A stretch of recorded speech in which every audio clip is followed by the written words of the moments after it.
Once again, we have a film debuting with more glaze than a donut, with a Rotten Tomatoes score that breaks the charts and sets the new franchise all-time high, with 28 years later coming in at like a 95 or 96%, something like that.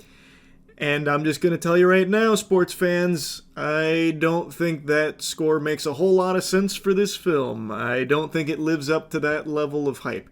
But we're in this era now where anytime something good comes out, it seems like everyone has to push it to be like the highest rated thing. I just yapped about this with Predator Killer of Killers, which also had the all-time high for its franchise, even though I think it is not the best in the franchise, certainly not in like the deep 90s almost perfect film. It was a good movie. I liked it. Had plenty of flaws. And I feel the same way about 28 years later. Good movie. I liked it. Plenty of flaws. Let's just dive right in here. Time to get into the fucking spaghetti and the meatballs. I don't know if it's a hot take because I don't really know how people are going to respond to this film, because it does seem like there is a lot in here that is meant for critics to enjoy and like kind of pick apart in terms of like its editing. It has like really fast-paced, very abstract editing and like symbolism, obviously very deeply weaved into a lot of its shots. And I don't know how that's going to land with a lot of audiences, because a lot of times the things that they set up there, like those little building blocks, they never actually finish constructing anything out of it.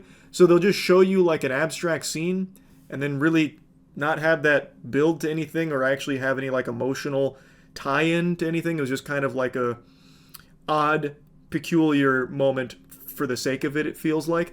Best example, without getting into spoilers, I'm going to get into spoilers in a little bit. Without getting into spoilers, there's like this thing the film does quite a bit in the beginning where it's like splicing old 80s and 70s footage in, like, or like medieval footage where they're like shooting arrows, and it's meant to parallel the society that we follow in 28 years later where they're also shooting arrows. And it's like, okay, I get it, but what the fuck did that add? Like, I guess it's creative to have it go like side by side and fade into each other, but it's kind of just goofy. You just have like this old footage of like people in Party City costumes shooting bows and arrows for this old footage that we're splicing into this movie for the scenes they're shooting arrows. Like, I get it. Just kind of lame, though. The weirdest editing sin this movie commits that I really can't understand the thought process behind was it'll do these, not bullet time, because it's not bullet time. They don't like slow-mo the arrows being shot, but there'll be numerous times in the middle of a fight, they're fighting off infected, shooting arrows at it, and they'll get like a headshot. So like Jamie headshots an infected. It'll zoom in and freeze. So the headshot hits and then freeze, and then it'll change camera while it's still frozen, and then the body will hit the ground. Like, why? Why would you do that? Like, I felt like I was about to see like a fucking Scott Pilgrim comic book effects pop up on screen going, blam! Boom! Kablookie Kirsch! That kind of stuff. Like, it was really weird and just felt out of place. It felt like he wanted to have some quirky editing in this film for the sake of being zany. That's not to say that all of those editing decisions are bad. There's some really cool shots in here and some very creative editing. But I do think there was this, like, fixation on trying to make everything kind of abstract and a bit odd. And I feel like that's there for critic bait, more so than it is for a normal audience enjoyment.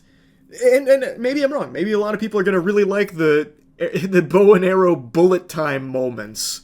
Like, maybe they want to see, like, that Call of Duty final kill cam. Just wasn't for me. I just thought it was kind of silly. But anyway, like I said, I do like the movie. I think it is a good movie. Great performances across the board. Spike is the main character here. He's the son of Jamie, and Spike is going on a big quest to try and get his mother some help because she is sick, and he wants to save her. And we follow his journey from getting his first kills in the mainland to then braving it all himself to save his mother. And I really think that it is a very compelling, very emotionally charged journey that they nail. Now, when it comes to its story, I will mention it seems like they have completely wiped their ass with 28 weeks later. I don't know if it's been fully retconned or what.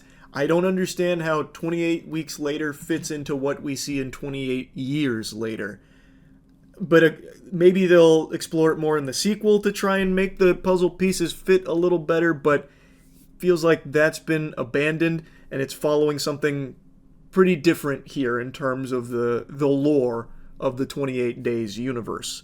Which is fine, because in the context of this film, it works. I think it works really well. We get to see some very new things to the franchise that I think hit.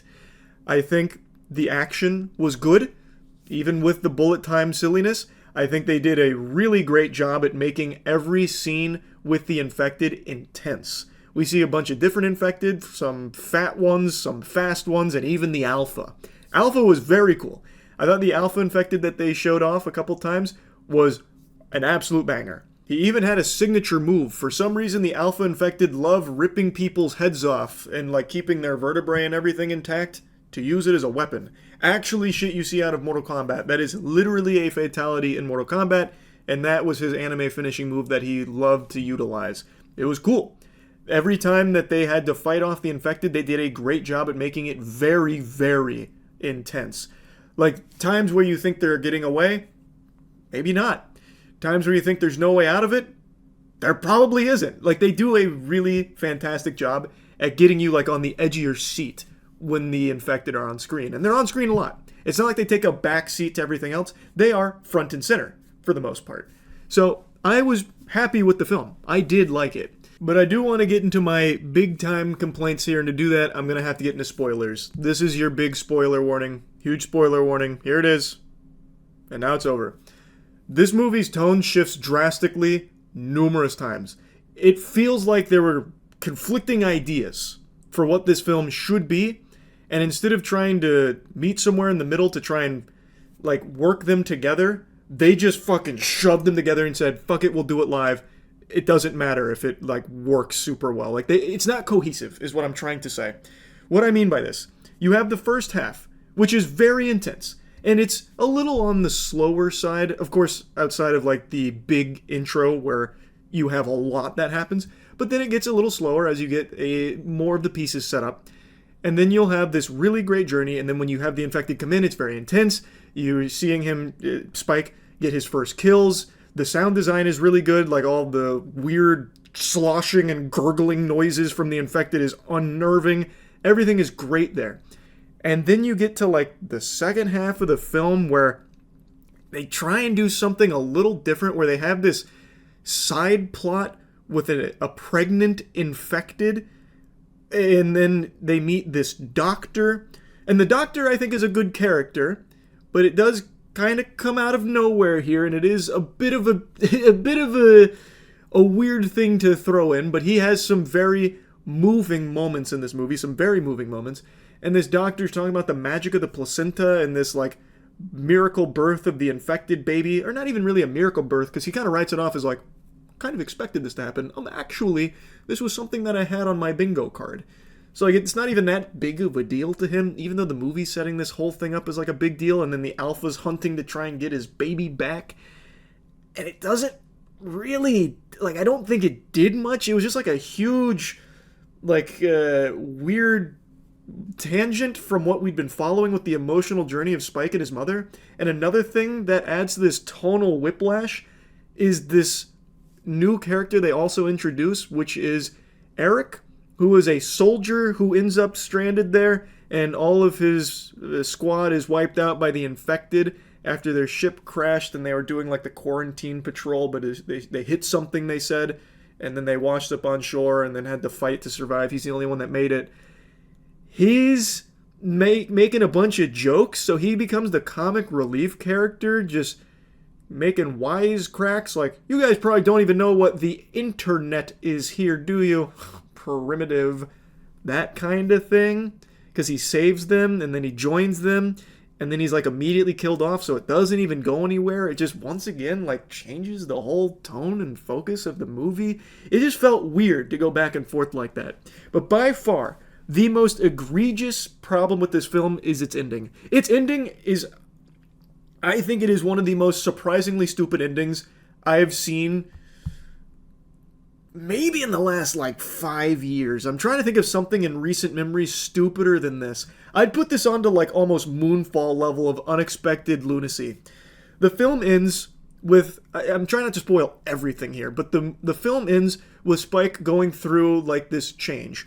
Now, instead of being the scared kid we saw at the beginning, he's gone through so much hardship, he's learned so much after everything with his mother and the doctor.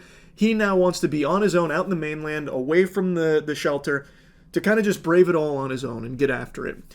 And it's a decision that I think makes sense for Spike. Like, I think that is a strong character arc. And while he's doing this, he gets attacked by some infected. They come running at him like the Titans from Attack on Titan. He shoots them with arrows, but he's about to be overrun.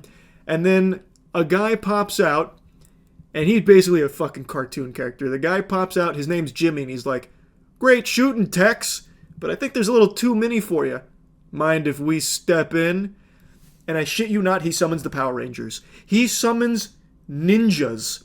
And what they do is they come in with melee weapons like spears and like even doohickeys, like gadgets that'll like go-go gadget extendo weapons, so they'll make like a chain in between there. And they just start like meleeing all of the infected, but not just melee them, they're doing like an acrobatic showcase. It's like a Cirque du Soleil performance. So they're like jumping off walls, they're doing flips. They're literally doing flips while killing them, and they're doing like somersaults. And then when they finish, and not only that, they have like a metal music playing. I'm using that lightly. It's basically just some chugs on the guitar, and it's supposed to be the Teletubbies theme.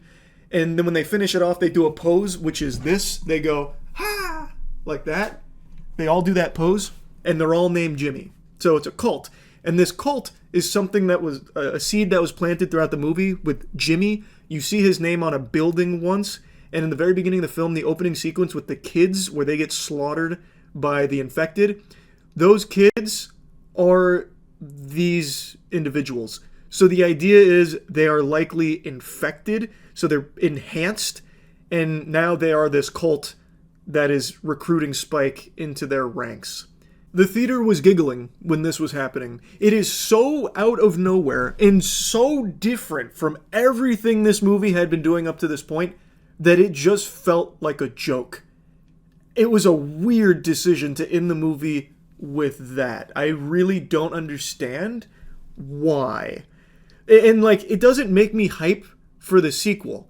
Because if that's going to be the energy of the sequel, it's really not why I like the franchise. I don't really want to see them doing somersaults and backflips and hitting karate and kung fu on infected. That just, I don't know, it's dumb, I thought.